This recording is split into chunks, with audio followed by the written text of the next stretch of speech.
Welcome to Growth Marketing Camp, where we sit down with our favorite marketers to demystify growth and give you the insights to help turn your next campaign into a major success. Let's get into it. Hello, everyone, and welcome to Growth Marketing Camp. My name is Bobby Narang. I'm one of the co-founders here at Opensense. I am really pleased to be joined today by Pieri from Hubspot. Carl, rather than me going through the motions of introducing you, why don't you take a minute and maybe introduce yourself to the audience, and maybe you can tell us a little bit about your role at Hubspot today, and perhaps a little bit about what you've done at Hubspot during your employment there. Yeah, so I've been at Hubspot almost 5 years now. I've been lucky to be on a lot of different teams and different orgs. I came in through kind of a services support route before making my way over to marketing. And currently I'm on our Hubspot for Startups marketing team, which is like a mini marketing team within broader Hubspot. And we're marketing our startups program, which is essentially a discount for startups in their first couple of years. So as they start growing, they don't have to pay the full HubSpot bill until they start seeing more revenue. It's essentially the methodology there. Makes a ton of sense. If I'm not mistaken, I believe my company was actually a part of that program for a period of time, and we were graduating to paying the full ticket price. So yeah, you're alumni now. Yeah, we're alumni now. Is it that the marketing org for HubSpot for Startups sat within the broader marketing org, or maybe you can tell me a little bit about sort of how HubSpot sort of views that team, perhaps from an objective standpoint, and maybe how that drives your org structure to some extent? Yeah, so the HubSpot marketing team is large. It's hundreds of people with like dozens of people specializing in different areas of the flywheel or different experiences. The HubSpot for Startups marketing team is like, it's just 4 of us. So we're just a mini team like that sits on the HubSpot marketing team. And we focus primarily on marketing our program. So the great thing is that we have all of these learnings from broader HubSpot that we can bring to our team and that we can use to amplify what we're doing. The tough thing, obviously, is we're trying to do the same thing that a few hundred other people are trying to do with just a few people. So we have to get a bit more scrappy, which also helps us empathize with the startups themselves. I want to dig into HubSpot for Startups as we continue in the conversation, but I did also want to ask you, just because I'm admittedly a massive fan of HubSpot and have been for years. I have massive admiration from engineering to the way that y'all market yourselves, present yourselves in the marketplace. So it's a real treat for me to be able to have this conversation with you today. And one of the things I wanted to ask you about was, if I'm not mistaken, prior to HubSpot for Startups, you were involved in a leadership rotational program, or I don't know if it was a leadership program per se, but it was a rotational program. Yeah. I'm really curious about that, Carl, because I've heard of those and I've seen them at certain companies, but I don't know that I see it a lot in technology SaaS companies. Can you tell me a little bit about that experience, just how it was for you, and if it's something that you might recommend? Maybe you can just tell me a little bit about that experience. Yeah, absolutely. It was a really great experience for me. So the way it works is you do 8 months working support. So you're doing like web or phone support. So you really learn about the product and you really learn about the customers. And then you rotate over to a team on the marketing side. So what happens is a bunch of managers pitch different roles that they would like help on for 8 months. So you take one of those, and then 8 months later, you switch to another one. And when that ends, most people stay in whatever they finished on, but you also could go to a new opportunity. It's awesome because I think it's number one, obviously great for me because I got to have all these different experiences before knowing where I wanted to settle. I think it's really helpful for the company because that knowledge of the product and that knowledge of the customers can be really hard to come by sometimes on marketing, because marketing, if we think about it, has the least interaction with customers if we're going to compare like sales, support, and marketing. But we're speaking to prospects all day long. I found it really helpful to just be that voice of the customer in the room when you're working on different strategies. Definitely recommend a rotational program for companies. It's been a big success in that like the people that come out of the program, I think, are high performers at HubSpot and most stick around for quite some time. It's also highly sought by folks that are coming out of school. Like it was pretty competitive. I want to ask you about that, but I just can't move on without calling out the fact that you spent 8 months on Frontline support. Yeah. Look, I've been working on building Opensense with my team for the last 8+ years, and I still take frontline support calls. And I'm not ashamed of that, because it's all well and good what your value prop is, but if in that moment you're not able to deliver that service value prop or whatever, but if you can execute on that, the trust that's built there and the sentiment that's built there, but also just for you, like you said, the knowledge, it doesn't get any better than that, right? To your point, you can't speak to a customer's needs if you don't really know them. And one of the best ways is just to get that raw and unfiltered, hey, we need your help solving X, Y, and Z thing. Whether it's so valuable, and a huge percentage of our product team has actually come through support. Makes sense. Which it's just so great that they have that knowledge and that experience. And it also, it helps you know where to go to find the right information when it comes to sourcing ideas or sourcing problems. It's just, you have such a leg up there having come through that background, in my opinion. And then how did HubSpot position that to you as you were coming out of school? Is it just an opportunity that every new hire has? Or I guess, yeah, is there some selectivity to it? Or it's changed since then, but at the time it was basically once, like in the fall of your senior year, you can apply to this program. And then they accept like 3 to 4 people in like a cohort. And they did that yearly. It's actually changed now. We're rolling out a new program that isn't actually rotational, but it's designed for folks coming out of school or folks that are like making that career switch. So it's still going to be a pretty cool program, but I definitely recommend it. Man, I graduated out of a school in Boston in 2008, and I wish there was that type of opportunity available for me back then. I got lucky. That's cool. Yeah, that's because really I got it. It was around for I think 5 or 6 years, so I got lucky that I got in while it was around. Very cool. Thanks for giving me a little bit of insight into that. Our CEO Amit is a former Bloomberg. He ran information security there for a number of years, and I believe at Bloomberg, you can't sell until you've actually done support, meaning like their actual program is they put you on support before you can actually start selling to the customer. And I just think the value is so strong. Definitely recommend that. At HubSpot, you can shadow support calls, which when an exec does that, I remember them as someone that does that because you see them on the support floor. And that means a lot to me that they're taking that time. They don't actually do the support because HubSpot support's pretty complicated. So it wouldn't be good for the customer to have them do that. But it's definitely good at least to shadow and learn. Absolutely. Yeah. Anyway, I could probably spend a whole nother podcast talking about that because it is so customer centric and so customer focused. And speaking of customers, again, it feels special to be able to talk to you this week in particular. I think it was just a couple of days ago that Dharmesh and Brian took out a full page ad in the New York Times thanking the market for having surpassed 100,000 customers. I know y'all aren't in the office right now, but how do you feel about that? Are you proud of that work? Tell me about how you feel about it. Yeah, it was really cool because our mission is to help millions of organizations grow better. So 100,000 customers we're like 1 decimal point away from 1 million now. So it was pretty exciting to just hit that mark. And obviously we've been crunching, like I've been there for a while. Everyone at HubSpot really works really hard. So I think that was just a big success for us. And we're a lot of companies are, but I think HubSpot in particular, we're very customer like centric and customer focused. And obsessed. So that was just such a big moment. I know if we were in the office, it probably would have been even like more celebration and excitement, but you still felt it.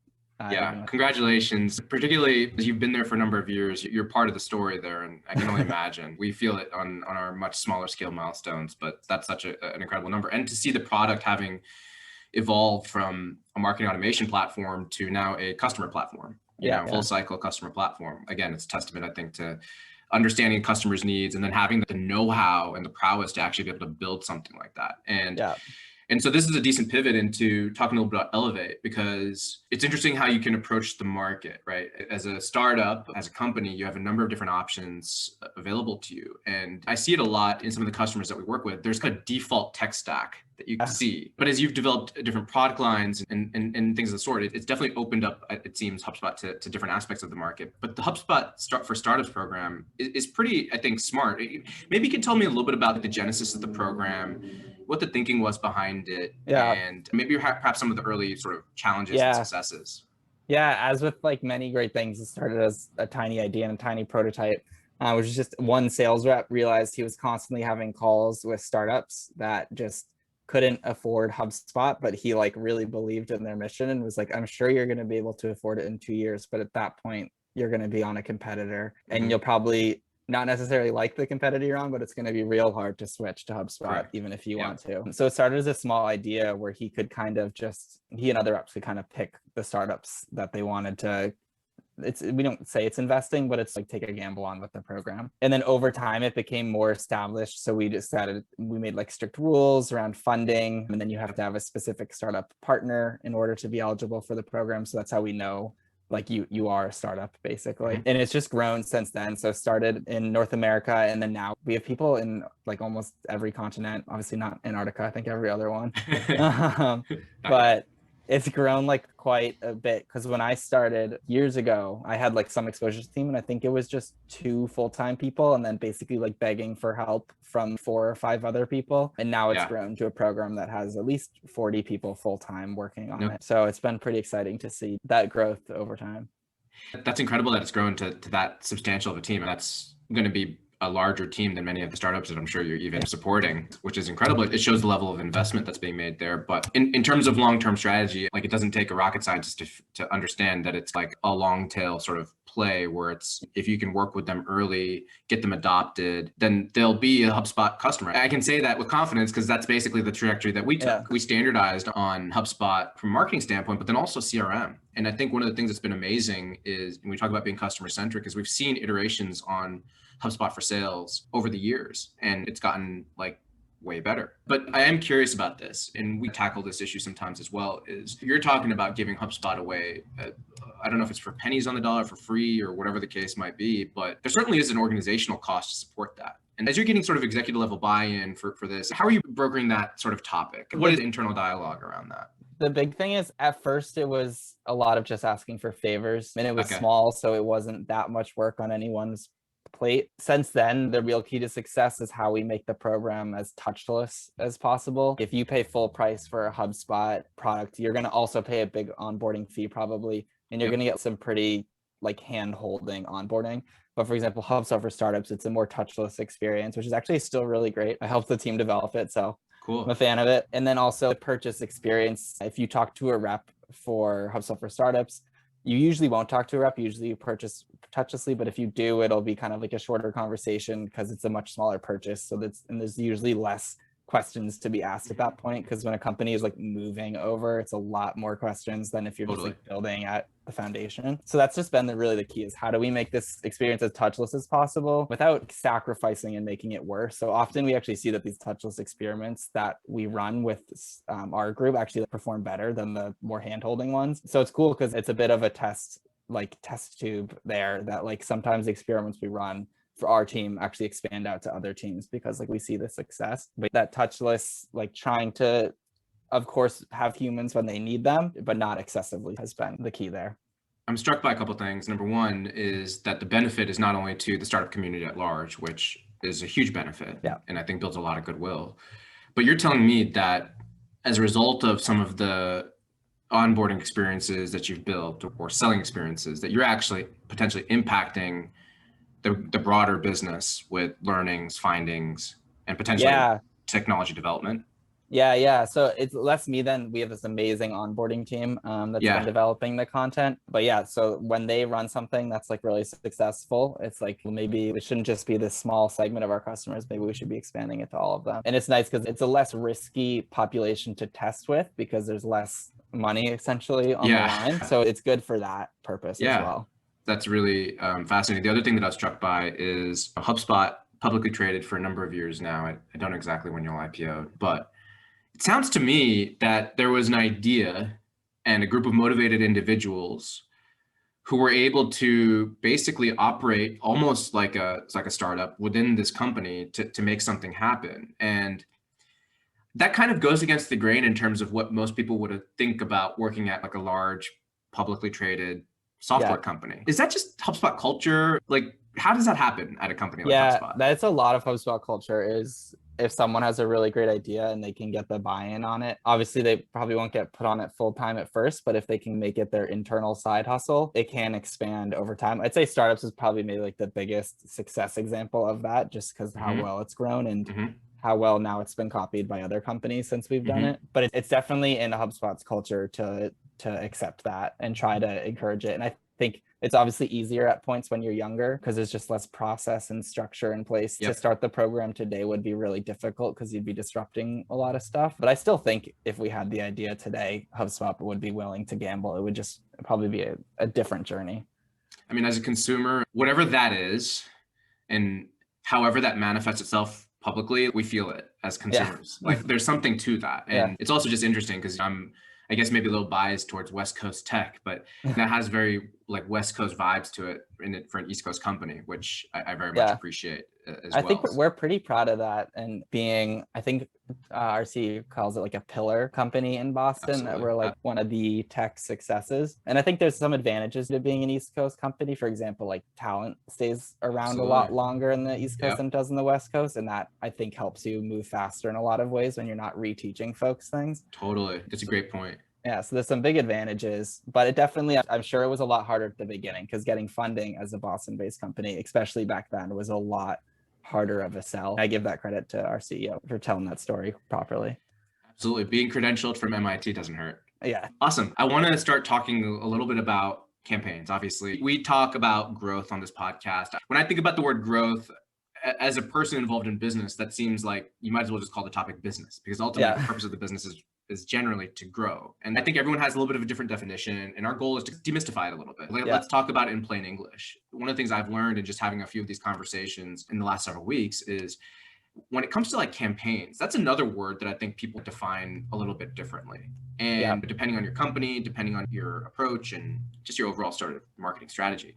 Yeah. Does HubSpot for Startups have a specific view on campaigns, or is it a broader HubSpot view on campaigns? I'd love to just understand, when you think of a campaign, what does that actually mean to you? Yeah, for us, I'd say campaign typically means something that's going to start and finish at some point. Like it's going to be kind of like over. So it might be like an event or a content series, things like that. That's usually how we think of a campaign. The other way where people might call this campaign, but we would just call it experiments internally, is like kind of those ongoing improvements and like optimizations and like efforts that don't have a set begin and end date. But I think other people might call those campaigns. We just are scientific in how we approach them. Yeah. Okay. On average, HubSpot for Startups, how many campaigns are you launching like each quarter, generally speaking? They kind of range. We'll do at least like 4, I'd say, like small to mid-sized ones. And then each year we try to run at least a few big campaigns. 2020 obviously was tough because we had actually like an ongoing campaign series for the year that was in person that was canceled. But we've had ones that obviously are virtual. So yeah, it depends on the bandwidth, depends on how big the campaign is, if it's something that is of 20 hours versus 400 hours. And is it tying back to a team objective, a corporate objective, or is it more just, hey, this seems like a really good idea, let's build a campaign around it? So how do you architect? Yeah. Typically, we look at the impacts that it would drive on our eligible applications. That's the folks that apply to our program who are eligible. Cool. So like the startups. So that's basically whenever we're looking at a campaign, we're coming back to what is the predicted impact of this? Like who's going to want to go to it? What's the existing audience for this? What like expected conversion might we expect? There's definitely times when that doesn't always work out. Sometimes you just have to do things because you have to do them. And then it won't necessarily drive that impact. But we try as much as we can with every hour of the day that we're spending is this driving applications. So that's like our North Star that we've just rallied behind for a couple of years now. And as you architect them, do you have a template that you work off of? Like you were saying, what's its potential impact? What are the potential conversion rates? Are there a series of questions that you seek to answer before investing, or does it depend on the motion that you're running? It can depend, but if it's a more standard campaign, we might try to say how much traffic will like the page for this campaign get? What percentage of that traffic do we expect to convert into attendees or registrants? And then from there, what percentage do we expect to convert into applications to the program? So just building out that funnel or waterfall to see how that works out. That makes sense as the company that basically branded Inbound to some extent to have that kind of approach. Again, I'm giddy to have this conversation. I think it is like the peek behind the curtain. And so I really appreciate you sharing some of that. I'd love to maybe just dig into one of these campaigns. And again, I think I saw your 2019 numbers. I imagine they've gone up since then because I saw 4,700, then 8,000. So tell me a little bit about a particular campaign that I guess is memorable to you or stands out to you, or perhaps was one of your favorites. And I'd love to maybe just start off with like just the high level sort of campaign objective or what the hypothesis was if you're looking at it from a scientific standpoint. So the campaign that stands out is this one called Elevate. We called it Global Virtual Growth Accelerator. So it's basically sessions on how to apply HubSpot's inbound methodology. So attracting, engaging, and delighting customers. And then tacked on to that is just a session on presenting your startup for funding. So what we realized is there was sort of like a gap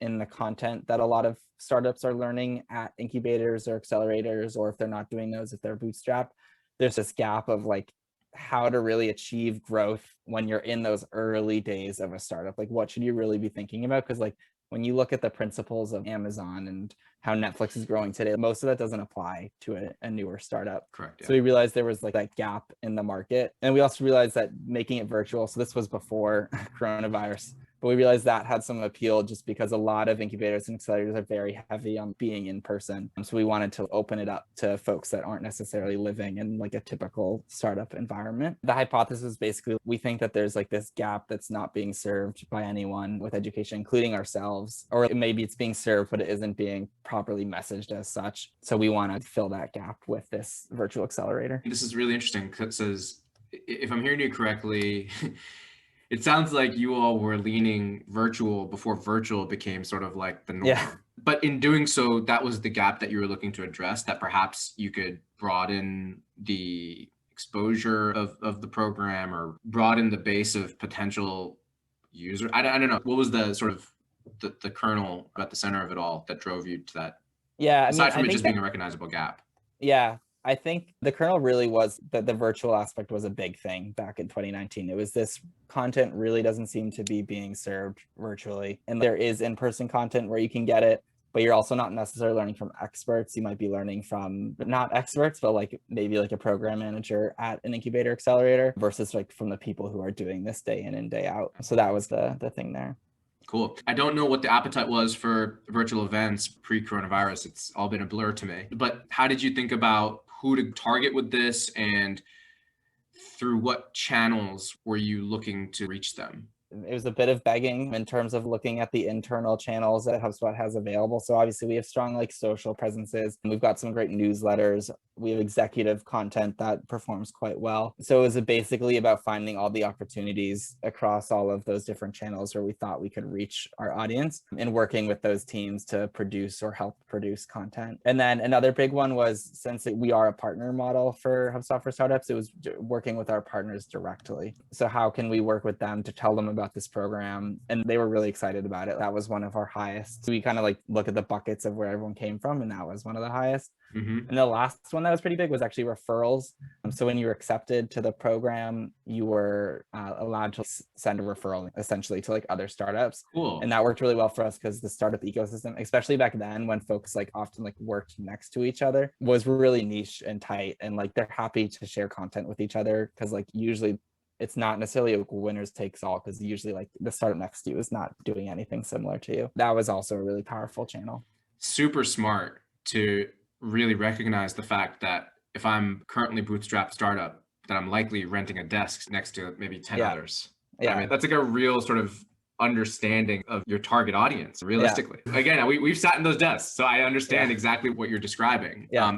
But the other thing that's really interesting that you talk about, and I guess this is really fascinating to me, the partner network that you have is pretty incredible. I think there was a bonus topic, if I'm not mistaken, maybe it was one of the primary topics on last year's sessions about their partner ecosystem, if I'm not mistaken. Yeah, in 2020, we had a bonus section around leveraging the partner ecosystems for your growth, because there's certain products that just, it really makes sense to leverage these marketplaces that already exist. For example, like at this point, HubSpot is so big that there's businesses that are entirely built off of the HubSpot like integration ability. And then, so it was really about like how to unlock that for your company if it makes sense for your company. Yeah.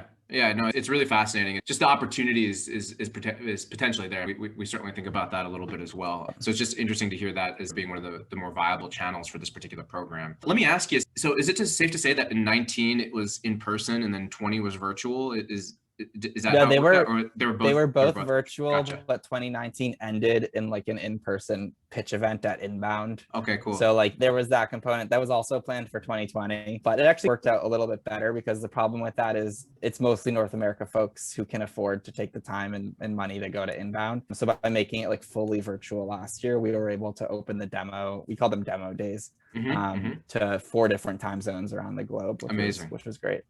So that leads me to ask you, it sounds like that's like a nice win for last year versus 19 perhaps, but what are some things that have worked out perhaps that surprised you, and worked out for the better that surprised you, and perhaps some things that maybe didn't pan out that you're also surprised by?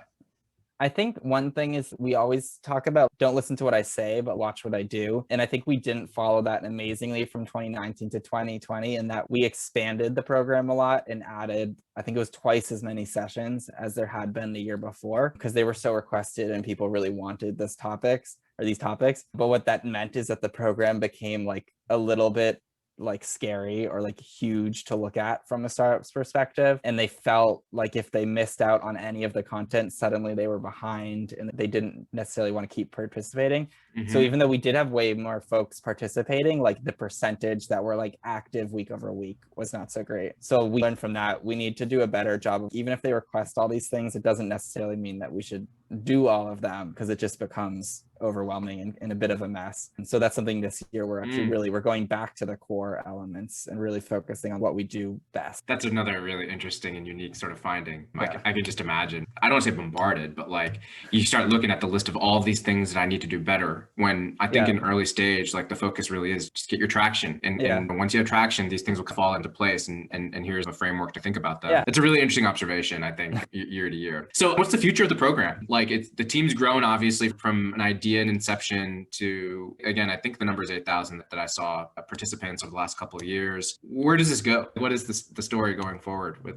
So in 2021, we're splitting it so that we can get a more North America focused one and then a more internationally focused Elevate. So it's going to happen like once in the summer and then once in the fall or in the winter. So that's something that we're excited about. And the other thing I mentioned is we're going to be bringing it back to those core elements that we originally had focused on. So that's pretty great. And then we're also just we're always looking for partners on the event. First year we had venture funds, then last year we had Greycroft. So this year we're looking for an international partner based in EMEA so we can kind of understand that audience a bit better. So that's pretty exciting.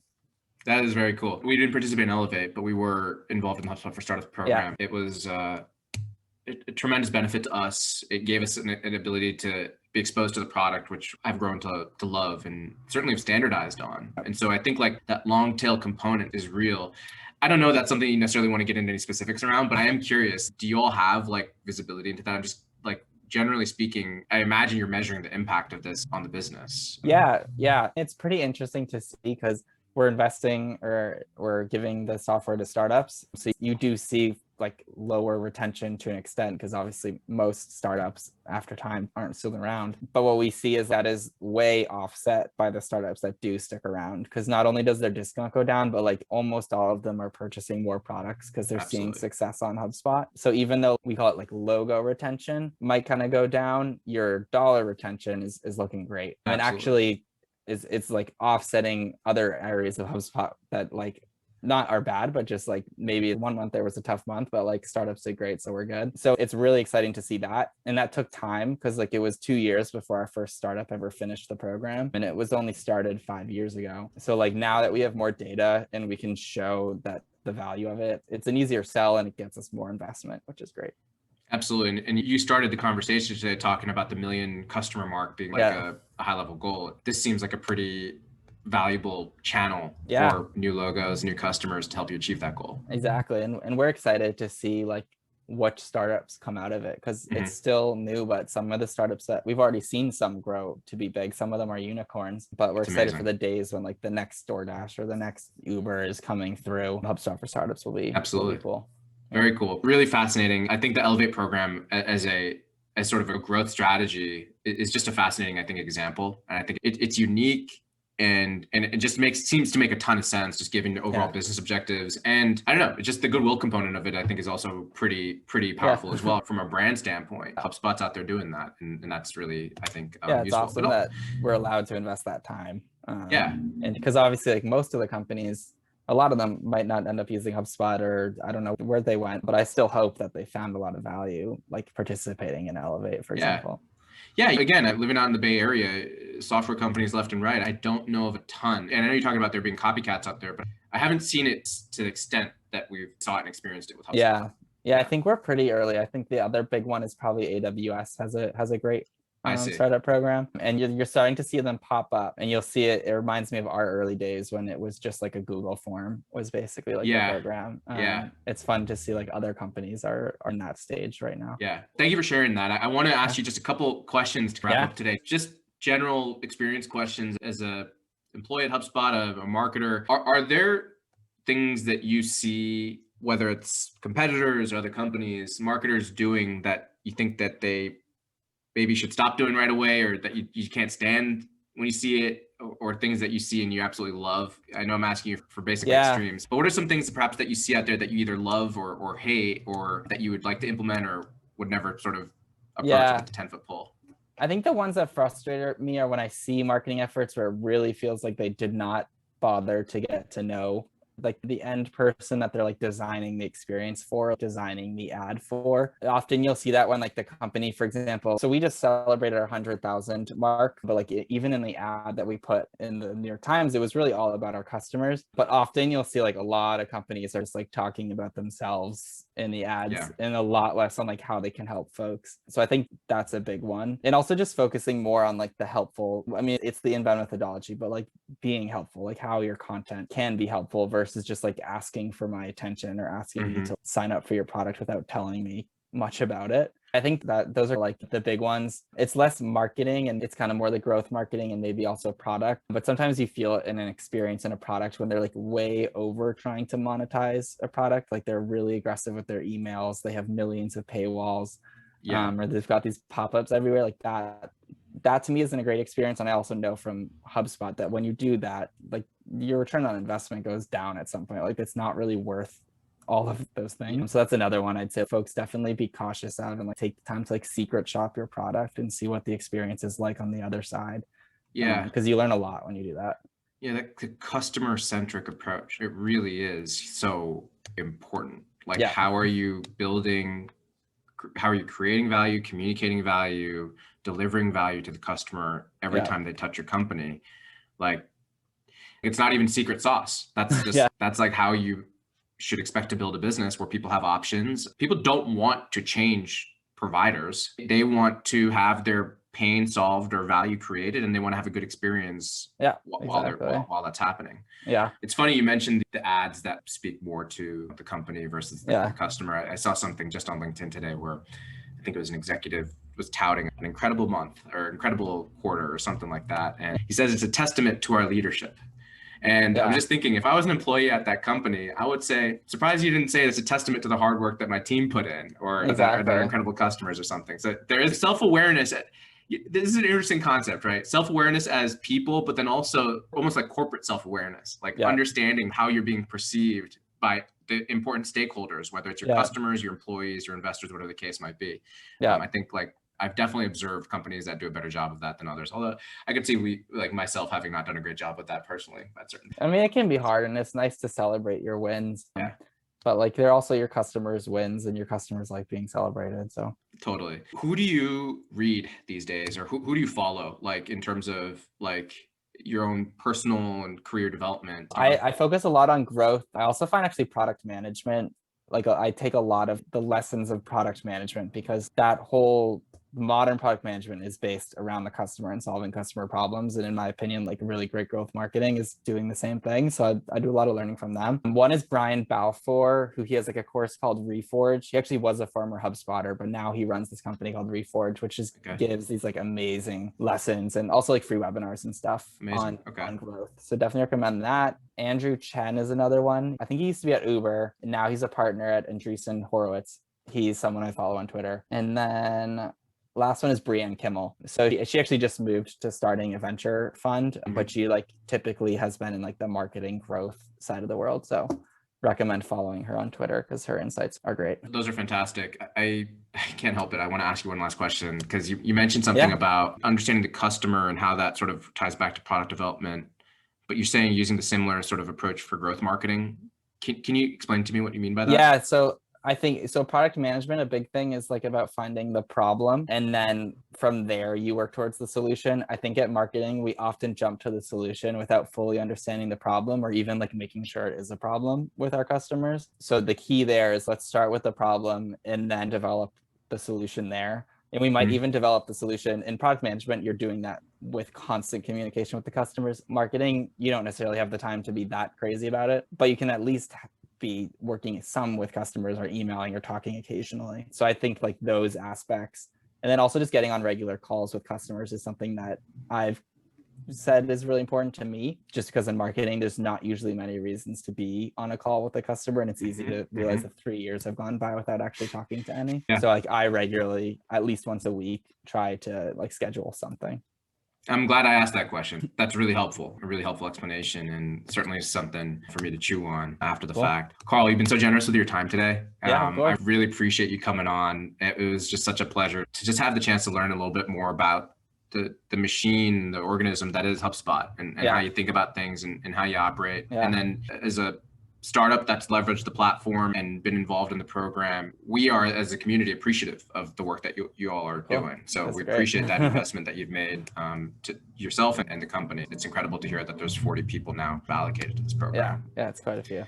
Yeah, thanks so much for joining us today. And if you have any last comments, and if not, we can wrap up. Last comment is just don't forget about your customers and talk to them as often as you can. I think that's the big one for me. Absolutely. Yeah. Awesome.